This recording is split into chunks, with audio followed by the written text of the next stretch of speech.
நிறைய பேர் இப்போ லவ் ஃபெயிலியரில் இருக்கலாம், அந்த ஒரு பேஸில் இருப்பாங்க. ஸோ அவங்களுக்கு நீங்கள் என்ன சொல்லணும்னு நினைக்கிறீங்க? அட்வைஸ்னால ப்ரோ ஆக்சுவலாக வந்து ஏன்னா அவங்க வந்து இப்போ அட்வைஸ் பண்ணாலும் கேட்குறது கண்டிப்பாக கேட்க மாட்டாங்க. கண்டிப்பாக கேட்க மாட்டாங்க. ஸோ நிறைய பேர் பண்ணாங்க, நல்லா கேட்கவே இல்லை.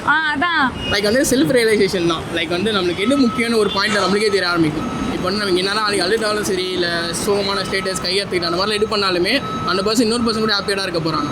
அதனால் உங்களுக்கு எந்த இதுவும் வரப்போதில்லை. நீங்கள் பண்ணாலும் திருப்பியும் வரப்போகுது, திருப்பி வந்தாலுமே அந்த சேம் பாண்ட் அண்ட் லவ் இருக்குமானது கண்டிப்பாக தெரியாது. So focus on your self. நீங்கள் வந்து அந்த பர்சனை லைட்டாக டிஸ்ட்ராக்ட் பண்ணிட்டு உங்கள் மேலே ஃபோக்கஸ் பண்ணி லைக் கிட்ட ஜிம் அந்த மாதிரி விஷயங்கள்லாம் பண்ணிங்கன்னா நீங்கள் அவங்கள விட்டு கொஞ்சம் தள்ளி வரலாம். மறக்க முடியாது. ஆனால் மறக்க முடியாது. எத்தனை வருஷம் ஆச்சு நீங்கள் அந்த காதல்லேருந்து வெளியே வந்து? நான் வெளியே இன்னும் வரல. பட் ஆனால் அந்த ஒரு ஃபேஸ்லேருந்து வெளில வந்துட்டேன். லைக் அந்த பிரேக்கப் என்ன முடியல அப்படின்ற ஒரு இதுலேருந்து வெளில வந்து கொஞ்சம் இருக்கேன். பட் ஆனால் சம்டைம்ஸ் சாங்ஸ் அந்த மாதிரி கேட்கும்போது ஹிட் ஆகும். ஆமாம், அந்த மாதிரி மட்டும். லைக் ஒரு ஸ்மால் அட்வைஸ் என்னன்னா, டெம்பரரி பர்சனுக்காக பர்மனன்ட் டிசிஷன் எடுக்காதீங்க. லைக் டேட்டோ போடுறது அந்த மாதிரி என்னோட பர்சனல் எக்ஸ்பீரியன்ஸை சொல்கிறேன். ஸோ